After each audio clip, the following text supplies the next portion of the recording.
originated, these bond issues originated from the state legislature.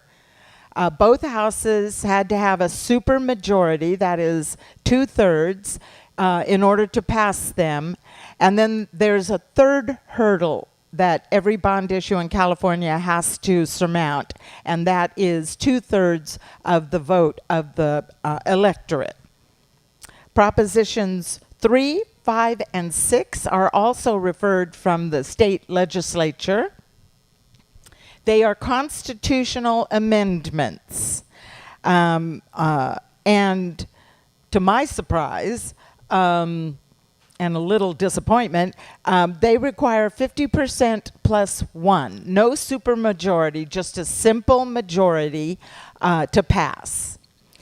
And propositions 32 through 36, the double-digit propositions, are all initiatives. So they originated through the petition process. They also require a simple majority, 50% plus 1.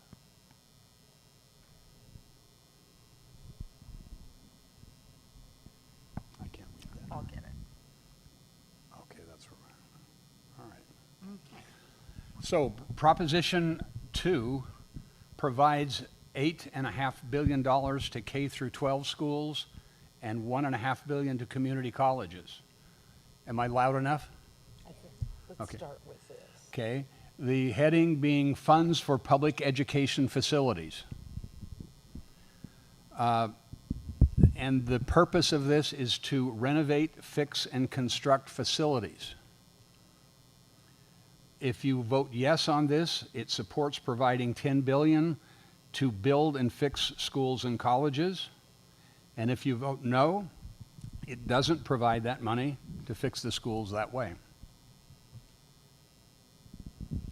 Okay, a little background. We'll give you a little background on every proposition, as well as the pros and cons, and some information to follow the money involved with who's supporting and opposing. Many California schools are in poor shape. About 38% of students attend schools that are below safety standards in our state. Proposition 98 is of importance in understanding this proposition. It guarantees a certain percentage of the state budget, and it's right around 40%. It earmarks it for public education. If you'll notice, 1988 is 10 years after Proposition 13 was passed. So the electorate became concerned about schools funding and passed Proposition 98, which guarantees 40% of the state budget for public education. You've probably heard that the state general fund revenues have declined recently, and also there's no permanently earmarked funding stream specifically to pay for school repairs. Okay, smaller and lower income districts where property tax revenues are proportionately lower often have to rely on state bond money for repairs. Okay, the fiscal impact. Our fiscal impact information has come from the California State Legislative Analyst's Office for the most part. And the LAO estimates that the cost for this bond, should it pass, will be about $500 million annually for 35 years. Of interest in this regard, so we kind of get perspective, is that the current state bond debt is approximately 3% of California's annual general fund revenues. The state's historical average is approximately 4%.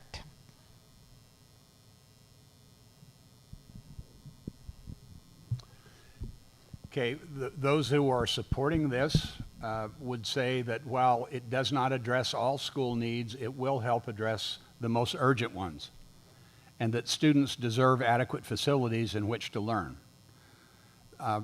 Should we read all the items, or can you read it on the screen?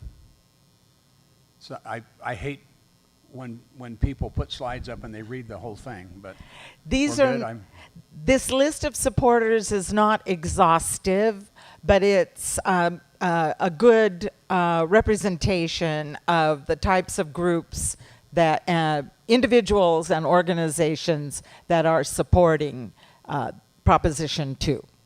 So I'll read them. The State Superintendent of Public Instruction, Tony Thurmond, the Association of California School Administrators, the California Labor Federation, California Chamber of Commerce, the Federal Teachers, the Student Boards Administration, and the Small Districts Association. Oh, we're behind? Oh. No wonder you couldn't read it. Okay. Okay.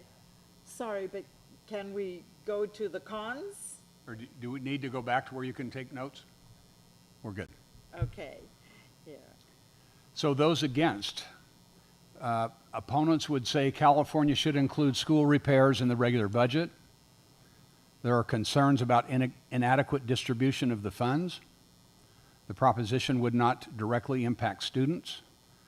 And Prop 2 requires partially matching funds from local districts to qualify.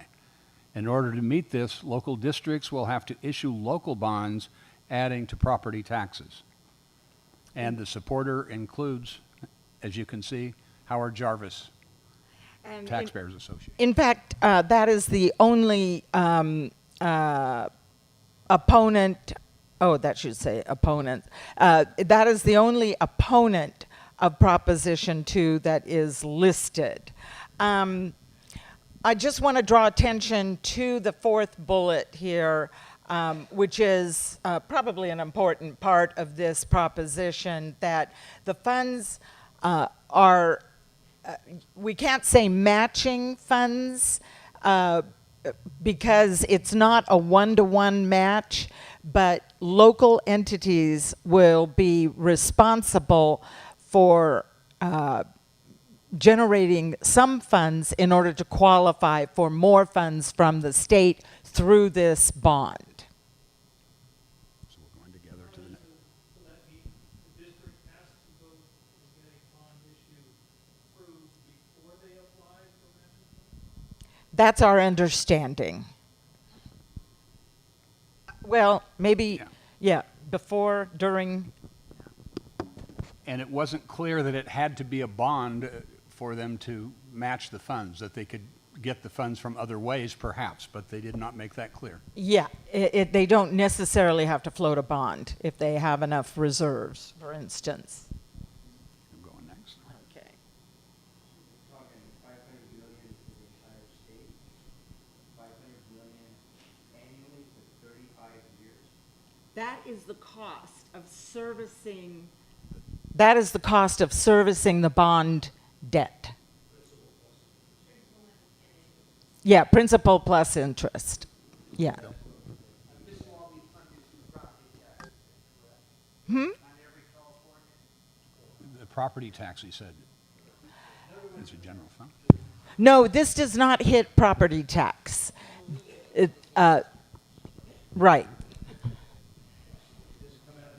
This would be paid for out of the general fund. Yes. Well, the bond will pay for it. Yeah, the bond, the general obligation bonds will be sold, and that revenue is what will pay for this. What I was wondering too is, what is our state budget, overall for the entire state? You know, they're taking, this bond will take a certain percentage of the budget. It's in the prior slide. Yeah. Our current bond debt is 3% of the state budget. No, I cannot answer that question. I hear someone saying that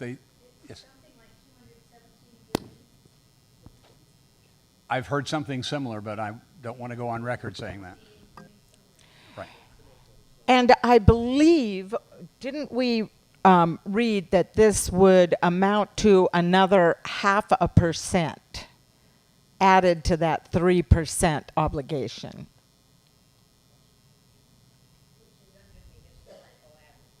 Yes, which was 4%. So the total contributions in support of this are $2,400,000, of which yes on Prop 2 Coalition for Adequate Schools is $1 million, and then a couple smaller ones, the Association of School Administrators and the California Alliance for Jobs to Rebuild California Committee. And as you can see, the total contributions in opposition is 0. Now, these figures are from Cal Matters, which is one of the resources that we recommend if you want to do further research at home. And but Cal Matters gets their data from the Secretary of State, and we checked these last week, so these numbers are good as of last week. And they are changing regularly.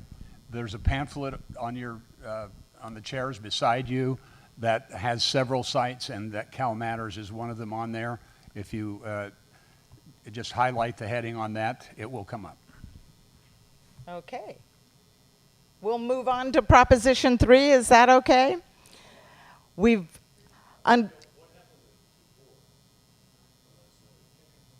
4 comes after 3.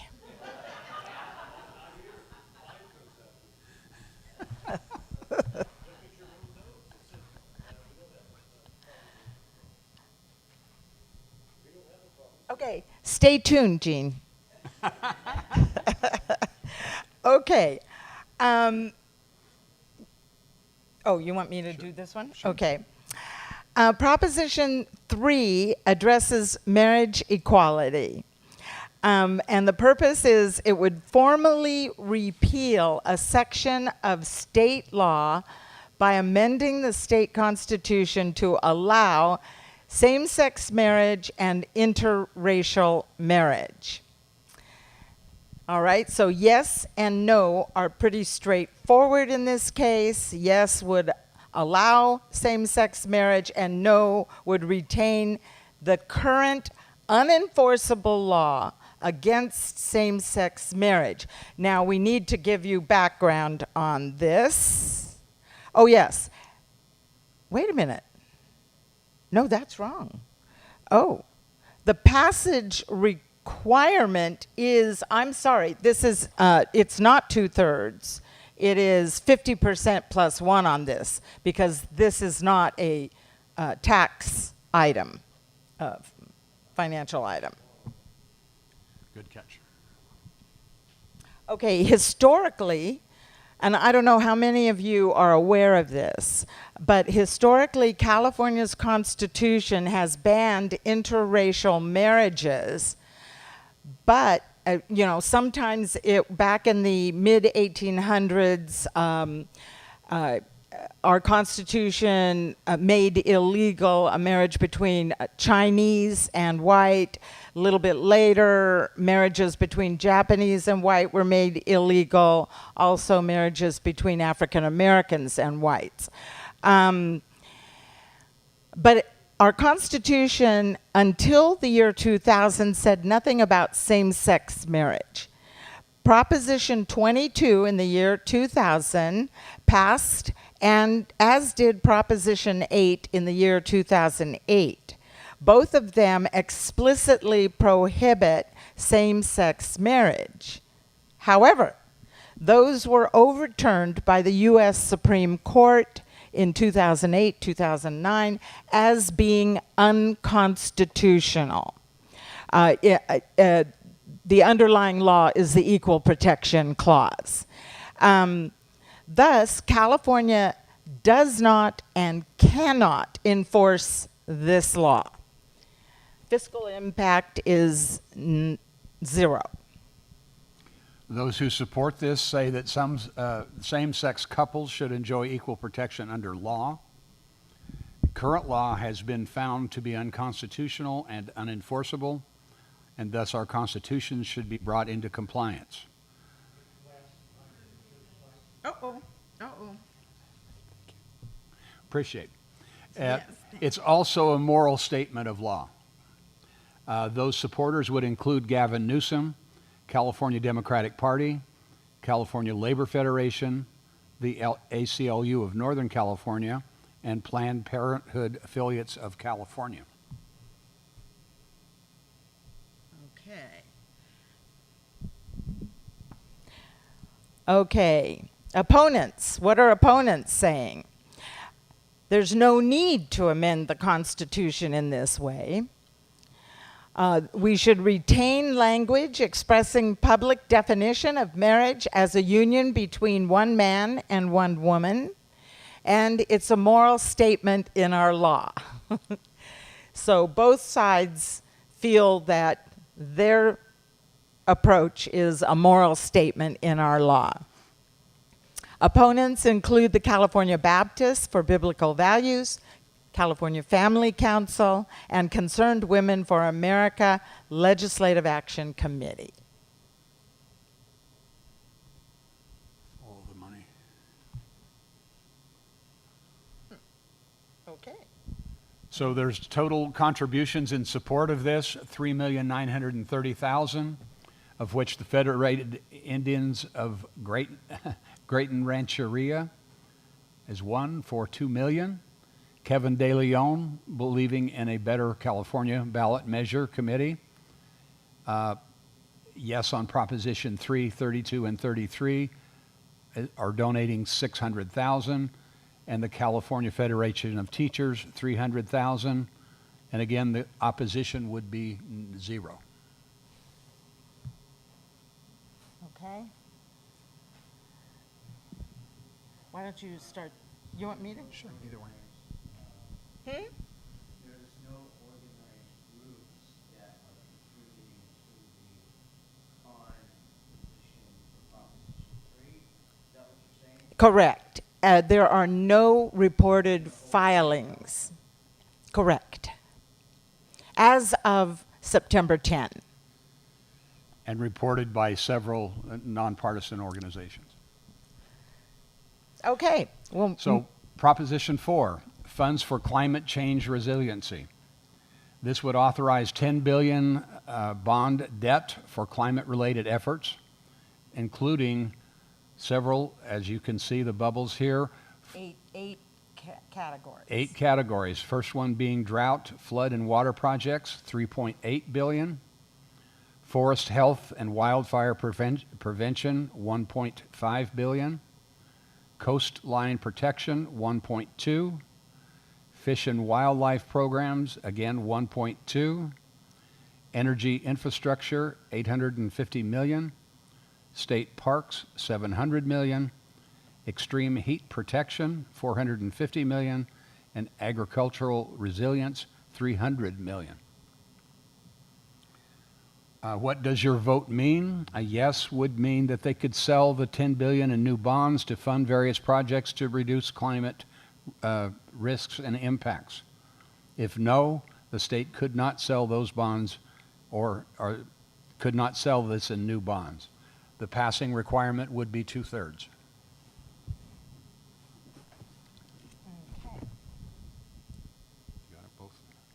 Okay.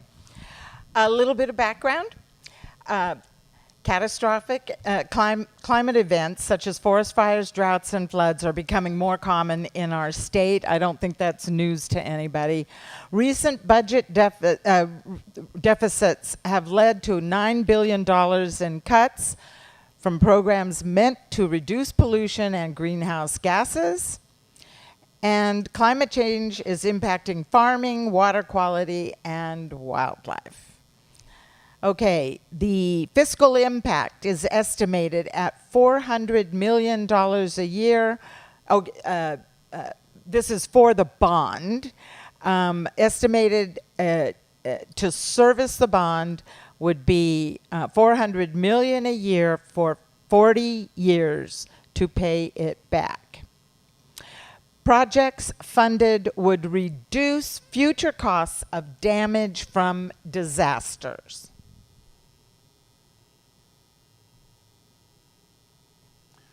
Those who are supporting would say that prudent investment now could help prevent future damage and costs. It would help shift from disaster response to disaster prevention. It would make sensible investments and proven solutions. Those sponsors would include the Clean Water Action, National Wildlife Federation, California Firefighters, and California Labor Federation. And sometimes there are more, but they're very small in their nature, so we didn't list them all. Go ahead. There we go. Okay, opponents. What are opponents saying? They're saying that goals identified should be funded within the current state budget. They're saying that the bond would provide funding for unproven technologies and that it lacks fiscal accountability and specific standards for measuring success.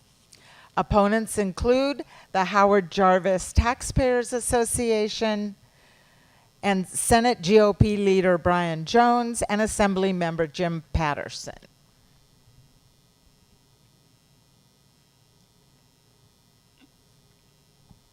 Go ahead, I'm chewing. Okay, total contributions in support. This seems to be attracting considerably less money than some of the others, but it's, as of last week, $639,000 in support. They're from, those donations are from various environmentally, organizations with environmental missions.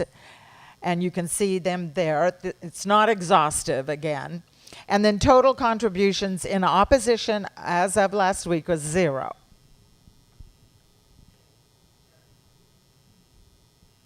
Okay. Proposition 5, decrease vote requirement for housing and infrastructure bonds. The purpose of this is to lower the vote requirement for local jurisdictions to issue bonds for affordable housing and public infrastructure projects from 2/3 to 55%. What does my vote mean? A yes would lower the vote threshold from 2/3 to 55%. Only local bond measures to fund housing projects and public infrastructure, and it would keep vote threshold at 2/3. Required to pass this is a 50% plus 1. Background on this, since Proposition 13, the law that was passed in 1978, passing with nearly 65% of the vote, property tax has been limited to 1% of the 1975 to 1976 assessed values, plus no more than a 2% annual increase. Proposition 13 required any future tax changes to pass by 2/3 majority. Prop 13 also required local governments to refer special taxes to the electorate and pass by 2/3 majority. Prop 13 has resulted in benefits and consequences. On the plus side, homeowners have been able to retain their homes throughout retirement. On the minus side, state and local government coffers have been adversely affected, especially impacting public schools. The fiscal impact, no direct cost, but it would make passage of certain bond issues much easier. Okay. So what are supporters saying? That this will help local jurisdictions to regain fiscal control. To do housing and infrastructure projects. So it's important to understand that lowering this threshold to 55% would apply only to housing projects, monies for housing projects and monies for infrastructure projects, those two categories.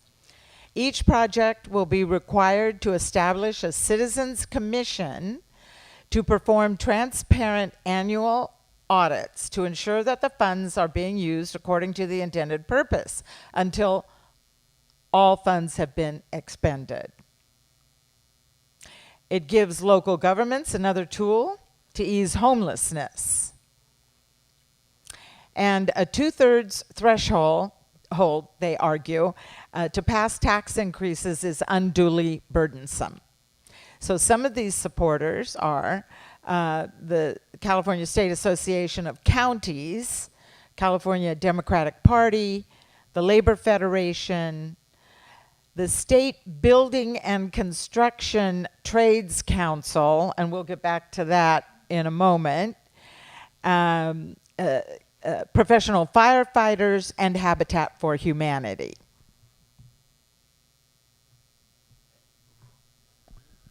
Those who are against, the opponents would say that this would endanger protections under Prop 13 and result in potential for higher property taxes. By making bond issues easier, it could increase public debt. It might also put upward pressure on the cost of living. It should be difficult to increase taxes, so that 2/3 majority threshold makes sense. Opponents include the Republican Party, California Association of Realtors, the California Chamber of Commerce, Howard Jarvis, and the State Senior Alliance. Okay, so please note that this is an unusual circumstance here. Usually the contractors and builders associations are on the same side of an issue as the Realtors Association. But in this case, in the case of this proposition, they are on opposing sides. Just want to point that out. Yeah, it would definitely do damage to Proposition 13. And that's basically what's keeping our property taxes and our infrastructure for our housing purchases down. Okay, so following the money, total contributions, now we're getting into a little bit bigger money here. Total contributions in support, $5 million, and this is evenly donated by 2 entities, and you see them there. The total contributions in opposition are $29,600,000. The lion's share being the California Association of Realtors at $19 million. Anything else? Any other? Okay, we'll go on to Proposition 6. Proposition 6 ends forced labor of prisoners. The purpose would remove current provision in California Constitution that allows jails and prisons to force incarcerated persons to work for little or no pay. Uh-oh. Brian.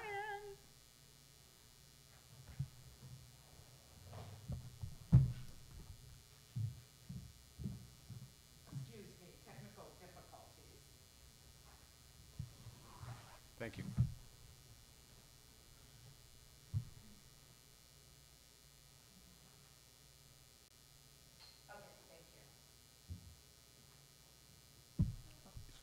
Get it up to 6 and we'll go.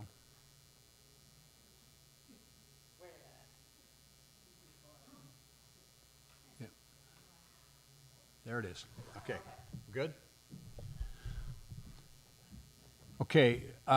What does my vote mean? A yes is involuntary servitude would not be allowed as a punishment for crime if we pass this. A no vote would mean involuntary servitude would continue to be allowed. Again, a 50% plus 1 vote would be required to pass it. Background on this: California currently allows jails and prisons to force incarcerated persons to work. AB 3122, passed in 2020, established the California Reparations Task Force Their May 2023 recommendations include changing the Constitution to prohibit any form of enslavement. The state's prison system employs nearly 40,000 inmates who do a variety of tasks, most for less than 74 cents per hour. Can I? Please. I want to highlight this California Reparations Task Force. I was unaware of it until we started. Researching this, so some of you may be aware of it or not. This is a task force that was established, as you see, in 2020, and it is to address legacy issues of slavery. So they came up with in 2023, last year, they came up with a list of recommendations, and one of them resulted in this proposition. The fiscal impact in this would be any potential increase or decrease in state and local criminal justice costs likely would not exceed tens of millions of dollars annually. Factors to increase costs, one would be higher pay to prisoners for work or hiring outside labor. A factor to decrease costs would be incentivizing work through time credits that would reduce prison times.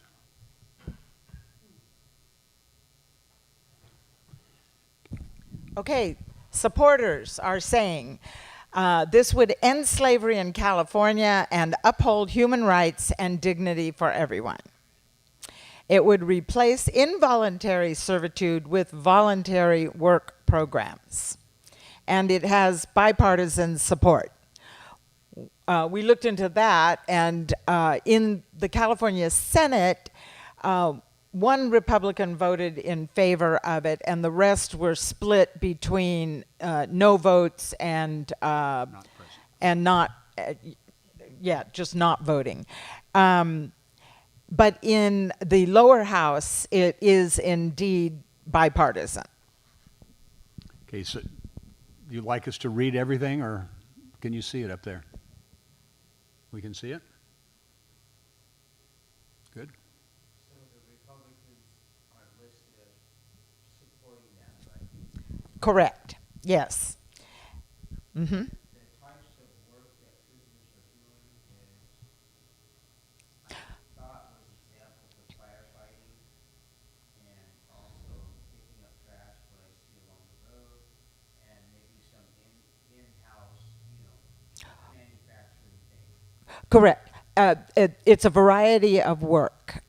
So, as you mentioned, firefighting. And actually, my understanding is that those who volunteer for firefighting are paid more than 74 cents. But others work in let's say, the laundry, the in-prison laundry facility, or sweeping up, that kind of housekeeping sorts of things. And you mentioned another, cleaning up litter, that sort of thing. But also private corporations, and I know this happens a lot in the South.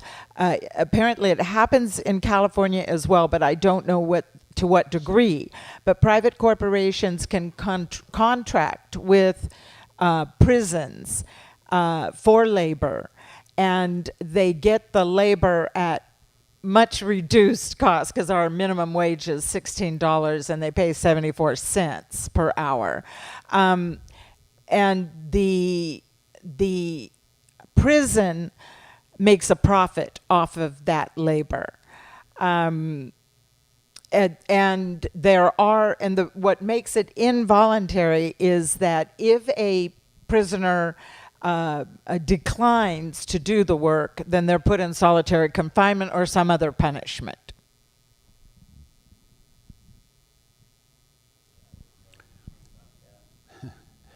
Those who oppose are saying that there's no argument against what was submitted. No, They didn't. no argument. There was no argument submitted. Some from other states say that it could make it more difficult to manage prisoners. The opponent was Howard Jarvis Taxpayers Association. And that's the only opponent that filed. Oh, wait a minute. Okay, sorry about this. I've got to There we are. keep up. Okay. Total contributions in support, and this one I think is the lowest in terms of total donations for and against. But total donations in support is 320,000. The lion's share of it from a group called All of Us or None Action Network, and total contributions in opposition being 0. Does anyone need to copy any of the rest? Nope. Okay. Okay. Proposition 32 raises the minimum wage. It is an initiative, so it's a citizen's petition. It would propose raising minimum wage to $17 for the rest of 2024 and to $18 an hour starting in January 2025. What does it mean to vote yes? It would raise minimum wage to $17 in 2024 and starting at $18 in 2025. A no means no raise in minimum wage that doesn't currently exist in law. Isn't minimum wage supposed to go up anyway in the state of California in the next 2 years?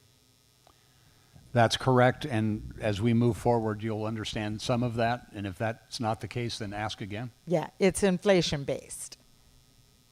Okay, and the background is important. Under existing law, California's general minimum wage is $16 per hour. A law that passed last year set, okay, there are 2 carve-outs from this $16 per hour. 2 exceptions, I should say, because a carve-out usually means not apply, where a minimum wage wouldn't apply. But in this case, the minimum wage is higher for 2 categories of labor. One is fast food workers, and as of April of last year, the minimum wage is $20 per hour.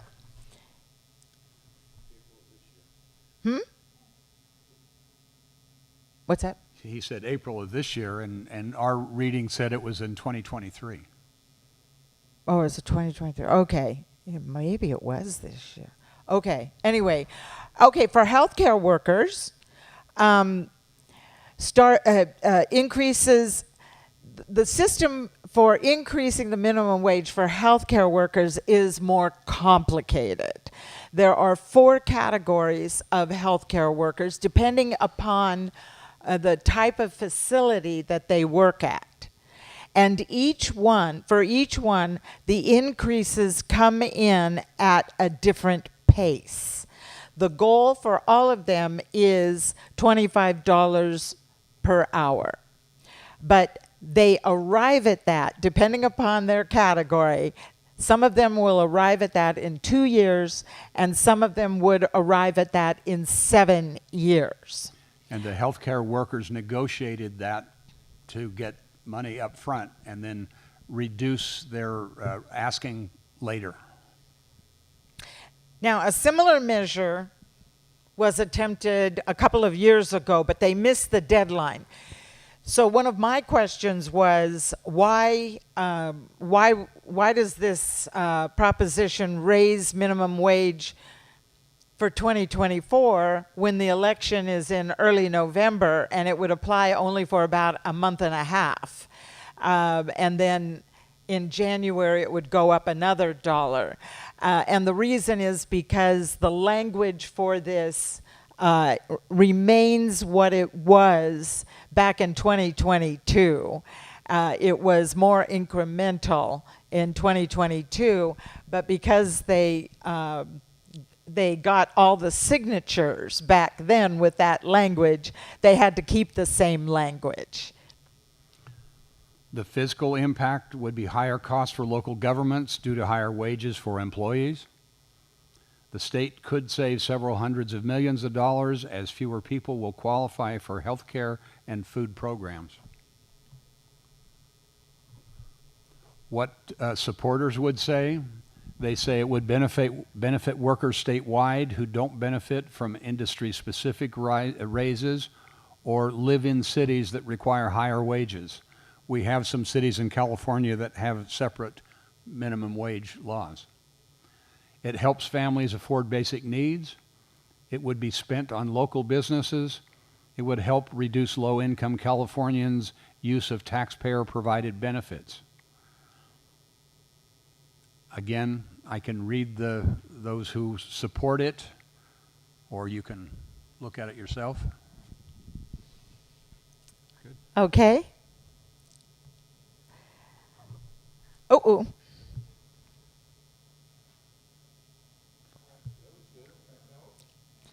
We don't want you to miss the cons. There it Uh-oh. is. Is that the right one? Oh, 16. you know, okay, I'm sorry. We're using both of these, and Well, we have a screen back here that we can peek to, so yeah, I will try to keep. yes, okay. Okay, sorry about that. Wait a minute, we're not doing this, okay. Opponents are saying that employers already face increased supply and labor costs as it is. Governments may cut services and raise taxes if this passes, if they have to pay more for wages.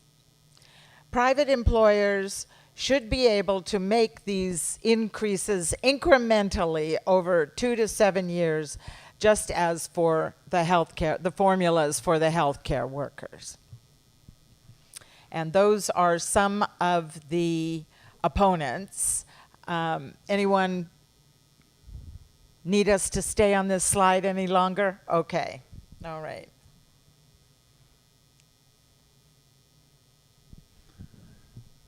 Total contributions in support would be $610,000, with Kevin De Leon, Lieutenant Governor, for 2026 being the biggest amount. Total contributions in opposition would be $65,000, sponsored by California Business PAC. It's sponsored by the California Chamber of Commerce, California Grocers Association, and several other local. I shouldn't say local, but Okay. yeah. All right. Okay, moving on to Proposition 33. This is local governments and rent control. Some of you have probably heard about this one. I know I got mailers about it. The purpose would expand local government's authority to enact rent control on residential property. So a yes vote would enable cities to control rents on any type of housing. A no vote would be the status quo, and cities would still not be allowed to control rents on single-family homes or apartments built after 1995, and the passage requirement is 50% plus one.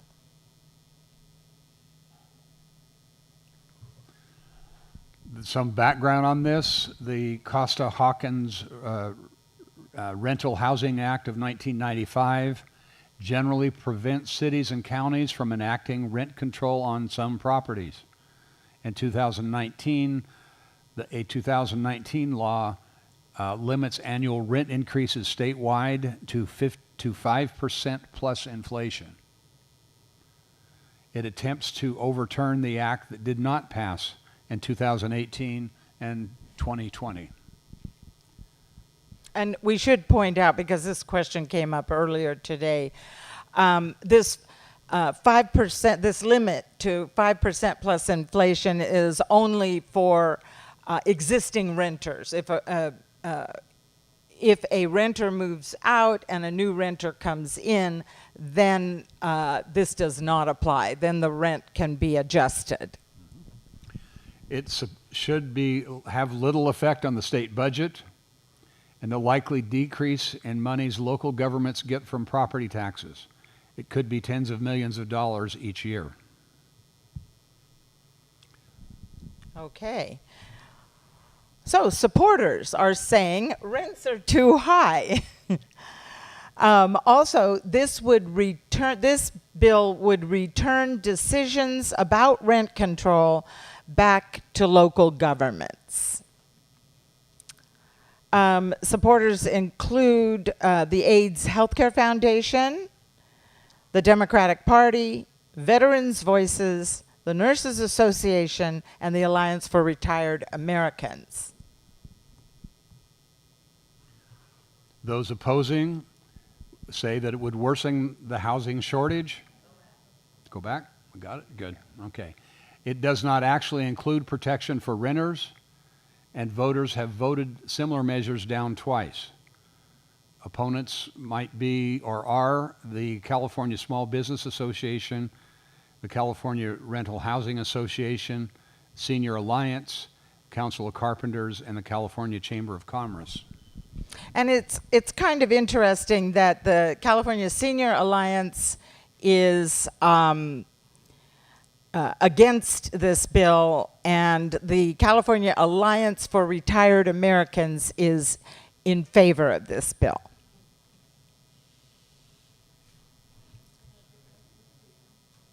So local governments want to, this bill would support local governments like the city council and the chambers and those guys be in the rent control business of taking away or overriding the rights of homeowners who want to rent out their property, or people who own rentals and things like that. Actually, the chambers of commerce are not local governments. Oh, I thought you said chambers. Okay. But it would, I'm talking about the city council, those people. yes. People that are in charge of the city and the state and local governments, this would give more control to them over private ownership and people that have rents and properties, because they would be able to come in. Actually, it would take the last say on it away from the state and bring it to the local entities. And it does not in any way require local entities to enact rent control. That would be up to each local government. Yeah, but it's still giving those decisions to local government. That's right. Exactly. That's it. Things like that, and for that reason, I guess, me personally, I would say, Okay. Those in support, $31,200,000, which would include the AIDS Healthcare Foundation, Kevin De Leon, Lieutenant Governor, and Unite Here.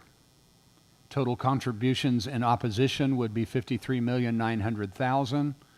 The California Association of Realtors, the California Apartment Association, the National Association of Realtors would be against that.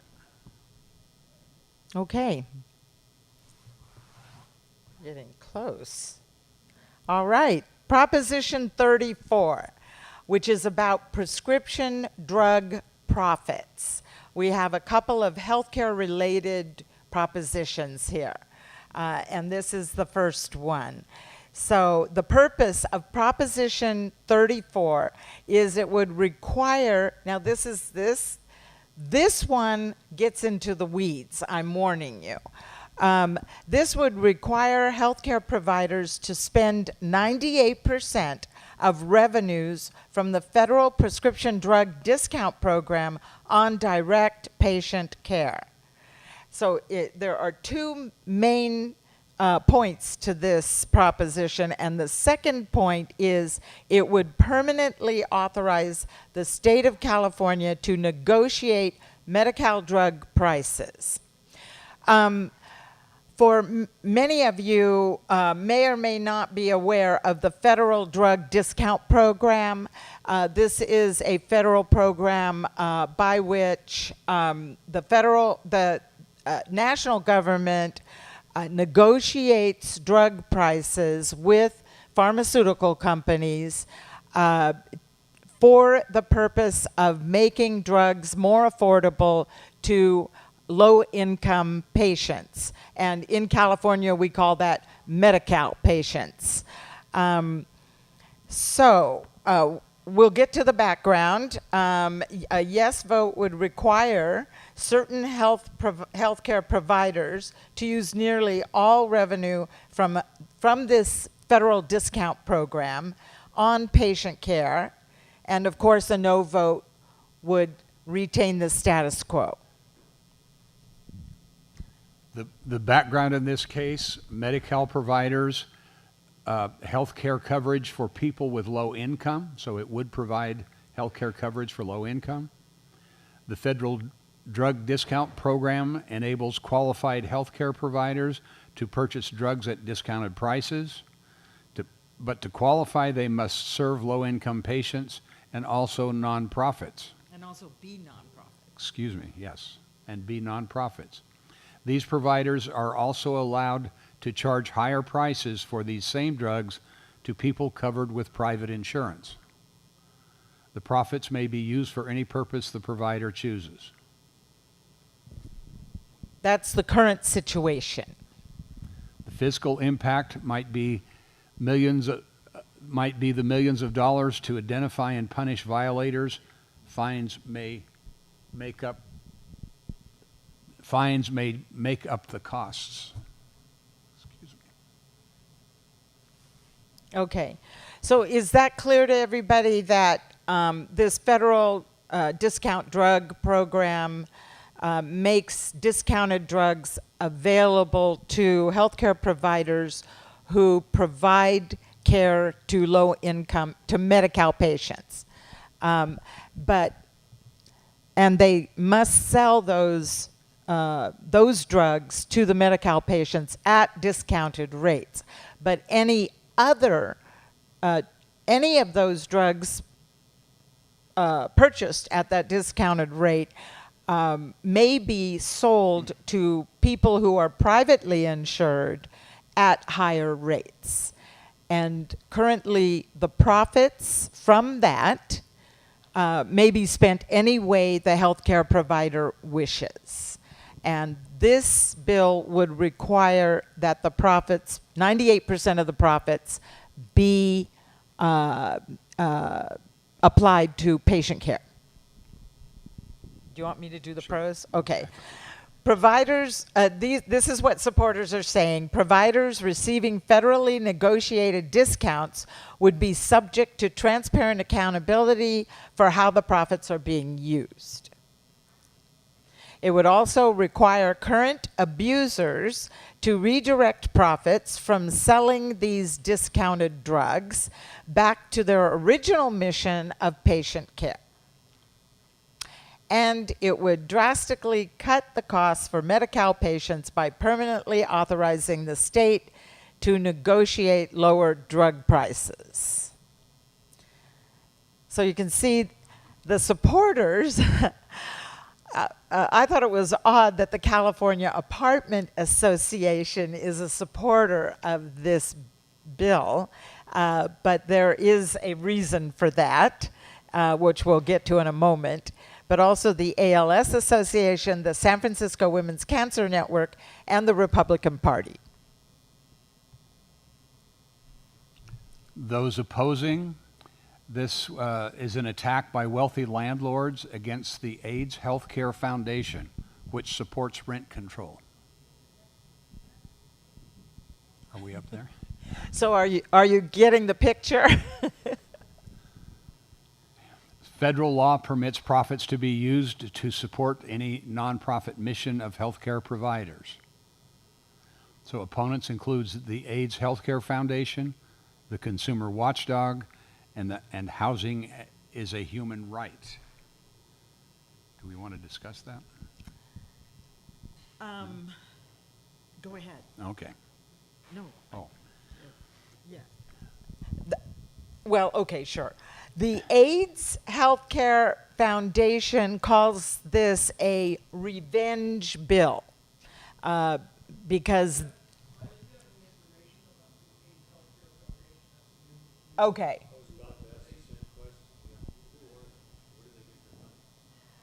I don't know a lot about them, but I believe they're centered in the Bay Area. and when we looked them up, it didn't say much about what they were.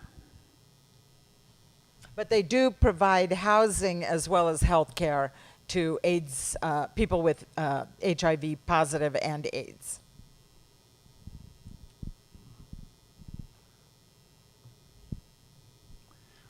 Total support for this is $28,600,000, mostly being the California Apartment Association. And the total opposition is that healthcare foundation, $545 million. No, thousand. Money. Sorry. I'm not keeping up. Oh. Yes. I might add that if you read how laws are put together in California, I don't think it's on the pamphlet that we passed out, but when you're putting together state measures, it can't be aimed at one entity. So there is some possibility that this might be constitutionally irrelevant and not possible. Yeah, I'm thinking just the fact that you're allowing people who make the drug, whoever's doing the drug, for the selling of those, they need to make profit, and they're giving discounts to Medi-Cal people and whoever, but yet this bill supports them to be in charge of where the profits go to. And that doesn't seem, well, it just seems kind of, I don't know, just a little bit shaky to me. It's like telling me that if I make a drug, and then as long as I give discounts to Medicare, Okay, and then I have to be accountable for profits so that I can still charge higher prices to people in private insurance and still make a profit. well, okay, to clarify, this does not involve the pharmaceutical companies. The federal government negotiates with the pharmaceutical companies and negotiates low prices for low-income people.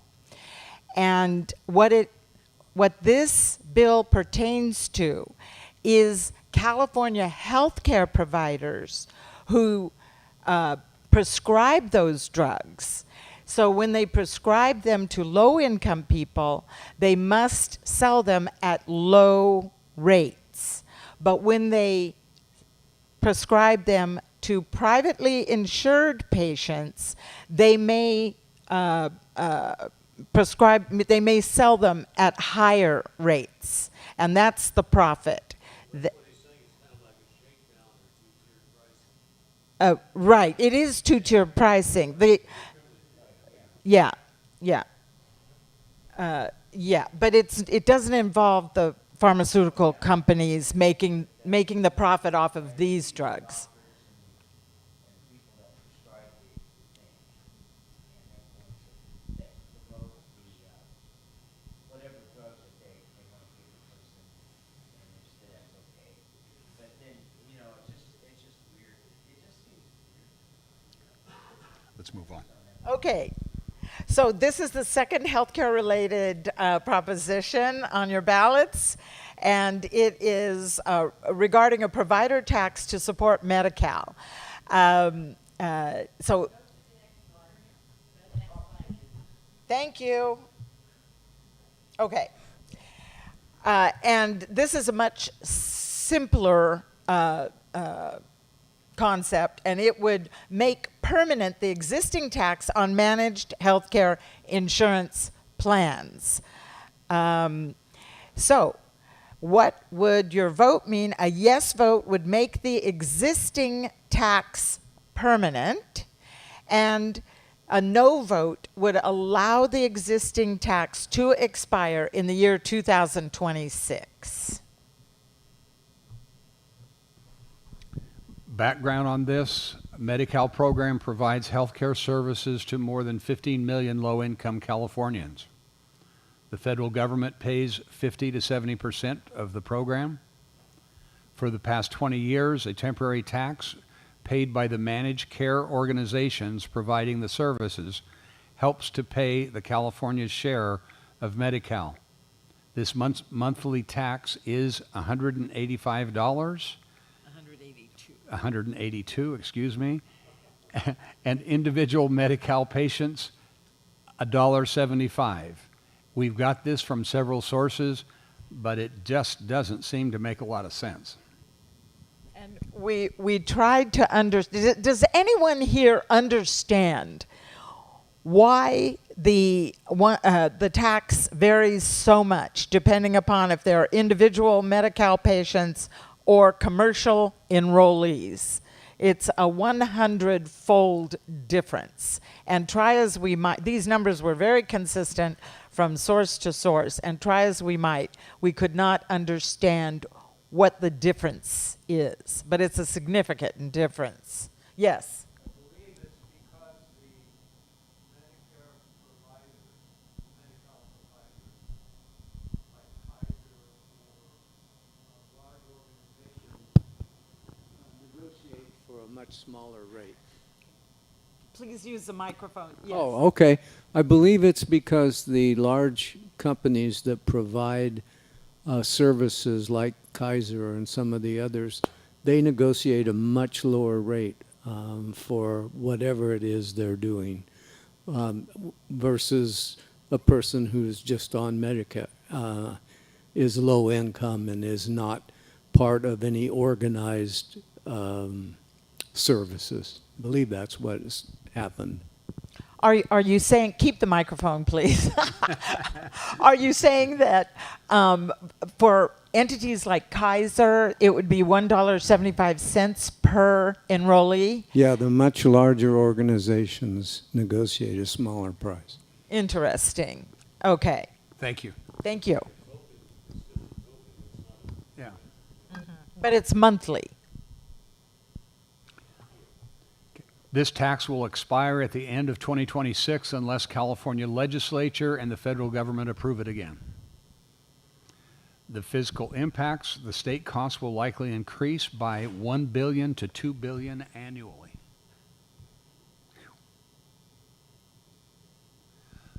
Those supporting would say that it would improve access to health care, including health centers.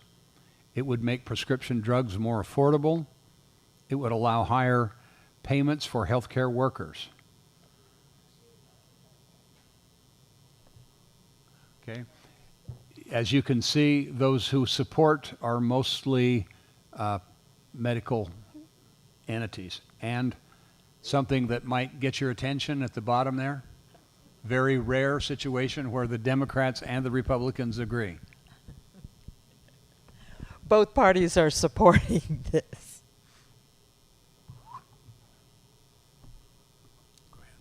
Okay, what are opponents saying? Well, they're not saying much. No argument against this bill was submitted. Governor Newsom, however, argues that restricting how tax revenues are spent hamstrings future legislators and governors' ability to balance the state budget. So opponents include these organizations, some of which you might not be familiar with.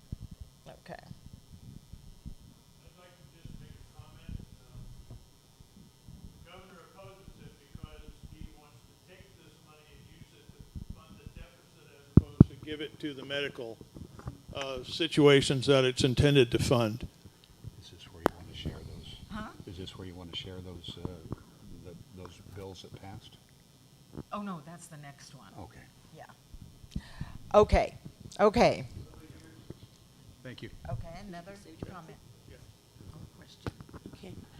I know that one of the reasons that the California Alliance for Retired Americans is opposed is because it will take away funding that would go ordinarily go to long-term services and support, which is very, very vital, and that we definitely do not have enough resources for that. We don't even, have a real good care agenda in our society.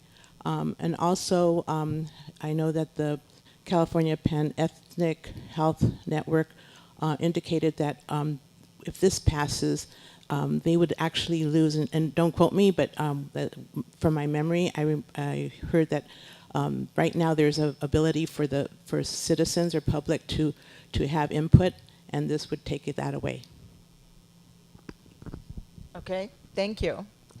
Okay, so following the money, total contributions in support. Thank you. Total contributions in support are $48,700,000, and you can see who the supporters are. A lot of medical associations, and as of last week, there were no money contributions in opposition. Okay. All right, one more. And it's a bear. Okay, Proposition 36 would increase penalties for theft and drug crimes. Do you want to go into it? Sure. This would undo Prop 47 law by making several key changes regarding the punishment for theft and drug crimes. Property thefts, if stolen property is worth $950 or less, now a misdemeanor, the charge would become a felony. Thefts worth more than $950 would remain felonies. This would apply only to those who have 2 or more prior theft related convictions. Incarceration would increase up to 3 years in prison or jail. The current law makes such terms up to 6 months in jail. You want to do drug crimes or do you want me to? Okay. Okay, so the two categories of crime are property theft and drug crime. So Doug did the property theft side, and this is the drug crime element. It elevates personal use possession of some illegal drugs from misdemeanor to felony if carried with a loaded firearm. There are a few weeds here. It also puts fentanyl in the same category with meth, cocaine, heroin, and PCP. It's interesting to me that marijuana was in this category, but fentanyl wasn't. Before. Yes. Okay. It requires Yeah, you're good. the entire sentence to be served in state prison if the length of the sentence is increased due to the quantity of drugs involved. And it requires courts to warn people convicted of selling or providing illegal drugs to others that they can be charged with murder if someone dies of the drugs. Defendants who plead guilty, now this is a unique element of this particular bill. Defendants who plead guilty to felony drug possession and complete treatment, and this would be called a treatment mandated felony. Treatment, that's a legal term that they would be using, can have their charges dismissed. So this means that if they agree to plead guilty, the state will provide treatment. If they complete that treatment, then they would have their felony charge purged. If they do not complete treatment, then the felony charge would stick and they would have to serve whatever term that would involve. Does that make sense to everybody?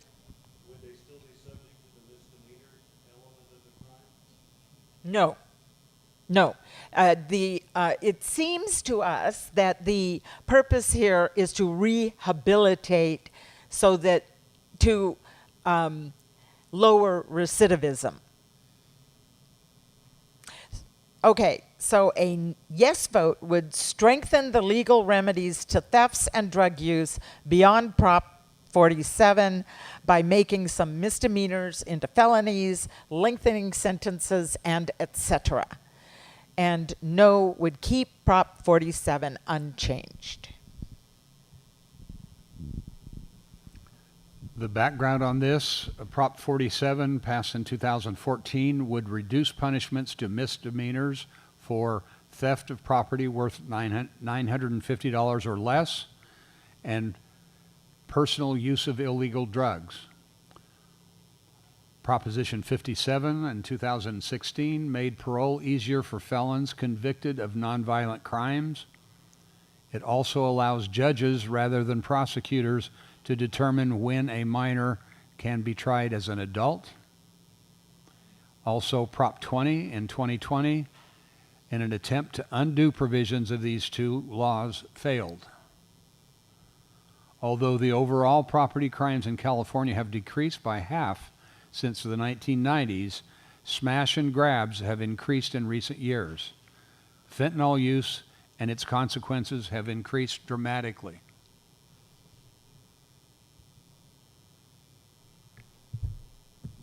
Okay, the fiscal impact of this is a little more complicated. There's the state level fiscal impacts and the local level impacts and other impacts.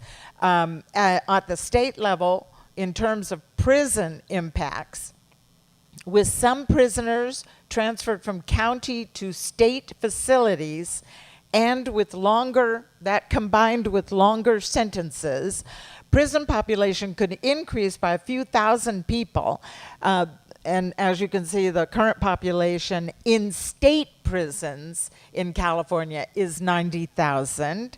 So the costs estimate between the high tens of millions of dollars to the low hundreds of millions of dollars annually for state prisons.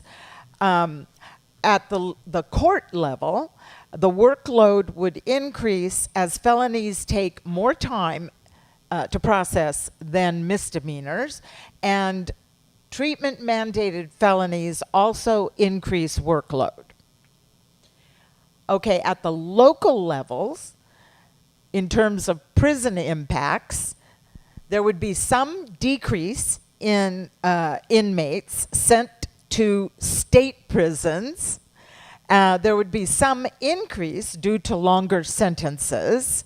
Overall, there would be an expected increase.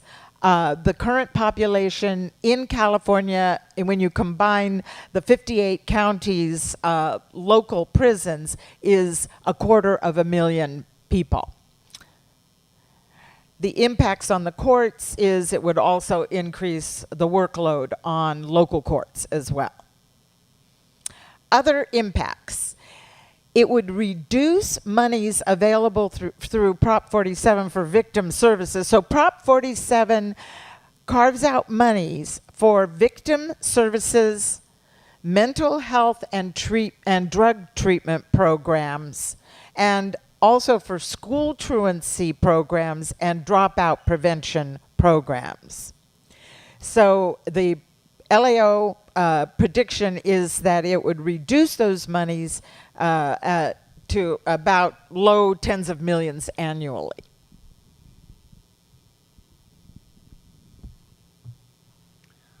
Those supporting this proposition are saying that smash and grab thefts have increased dramatically, causing a severe burden on businesses and communities. Also, fentanyl is a leading killer in California, especially affecting our youth. Police and prosecutors need more tools to fight these problems. Prop 47 was a mistake. We should be incarcerating more criminals for longer sentences. Supporters include the Republican Party and the District Attorney Association, California Police Chiefs Association, and the California Grocers Association. Those opposing, already in August, 21 billion bipartisan bills were signed into law. 10 bipartisan bills. Yes. 10 bipartisan bills were signed into law addressing the real issues of retail theft. Yet another law is not necessary. Shall we say about Yeah, this? yes, this is. Yes. So we refer you to Cal Matters, Google Cal Matters, and 10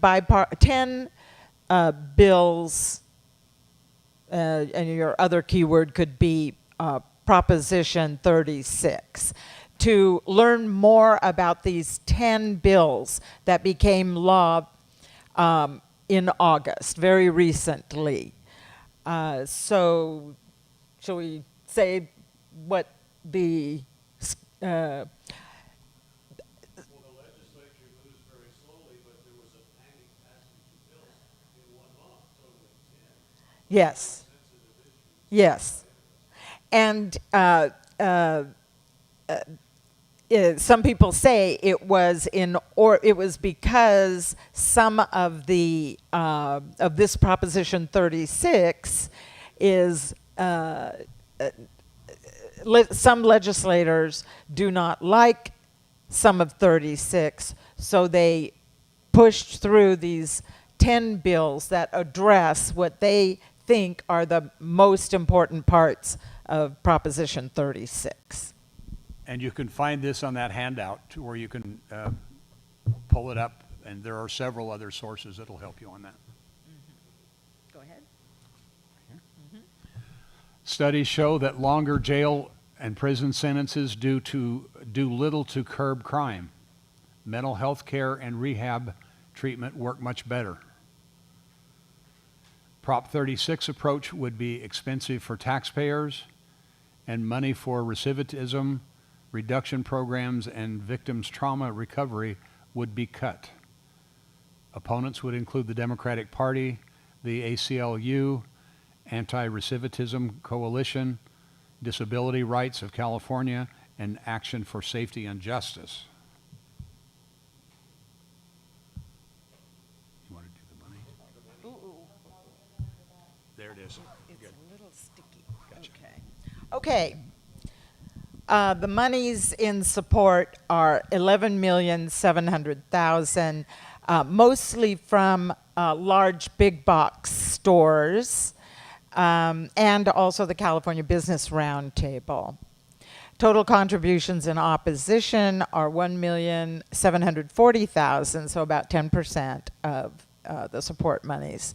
And there are 3 individuals that have donated a considerable amount, but also SEIU Union and the ACLU. Okay. Any questions that we may or may not be able to answer? We hope that this, yes.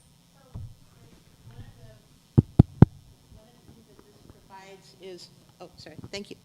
If Proposition 36 states that it would give an option, right, to folks that want to go into treatment if they plead guilty, I just want to know if we have enough treatment programs to offer that, to live up to that promise. That would be part of the fiscal impact to the prisons. Does this affect the prescription of fentanyl by medical professionals? Will this have any impact of that? Nothing that we can find. What's that? Does it Could you repeat the question, please? So it's a different fentanyl.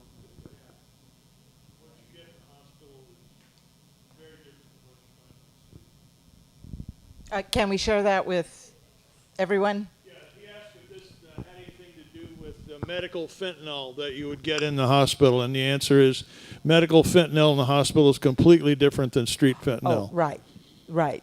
That is not an illegal drug, that's a legal drug. Yeah. Yeah, and we'll just leave it at that. Okay, so we want to refer you again to this handout that all of you should have.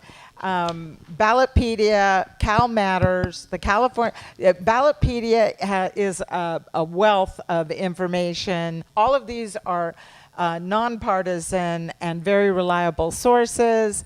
Ballotpedia has a lot of information about where your polling place is, what's on your ballot. You put your address in and it tells you what's on your ballot.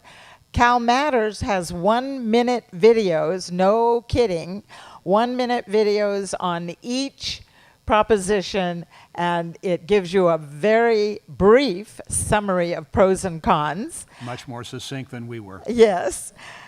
The California Secretary of State is your obvious place to go if you want to read the entire bill, any one of these entire bills, and see what's being struck out if it passes, as well as what would be put in. And the LAO gives you the fiscal impacts.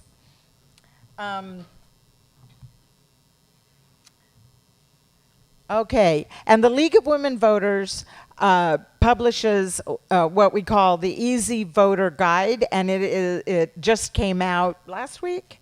So this is online. You can get it online, and it has great brief descriptions with pros and cons for each of the propositions, and it also tells you what else is to expect on your ballot. I would say that when I was teaching and I used this, my students found it beneficial and they felt confident voting. Perhaps it wasn't in a great detail, but it gave them a good amount of information to make a decent vote. Okay. We want to mention that there are local ballot measures as well all around the county, but in Visalia there is only one. It is Measure O. I just found out it has been assigned the letter O, and this is the cannabis business tax measure. It does not intend to make cannabis legal in Visalia. This is, City Council wanted this measure because they want this measure because if the state should mandate that cannabis be legal throughout the state, and if the feds agree, all of a sudden, the city of Visalia wants to be able to tax it immediately. So that's what that bill is about. We're not going to talk more about that, but if you want to listen to a discussion, Must not be up there. it's going to go 2 now. There it is. Okay. Yikes. Okay. If you It's there. Okay. If you want to listen to a discussion, a more in-depth discussion about this, Tulare County Voices at 210 took this subject up in June, and you can go on YouTube and search for TCV at 210 to find that discussion. Ballots are mailed out starting October 8th, actually, because the 7th, I guess, is Sunday. So expect yours soon after that. You can vote by mail starting a month ahead of November 5, or Early voting is very convenient for those of us in Visalia because our registrar's office, our county registrar, is over there on Acres and Cypress. So you can go in Monday through Friday and vote early in person if you want. And also, obviously, you can go to your polling place in person on November 5th, if that is your preference. We're lucky in California that our state laws make voting very accessible to the voter, and it's about as convenient as it can possibly be.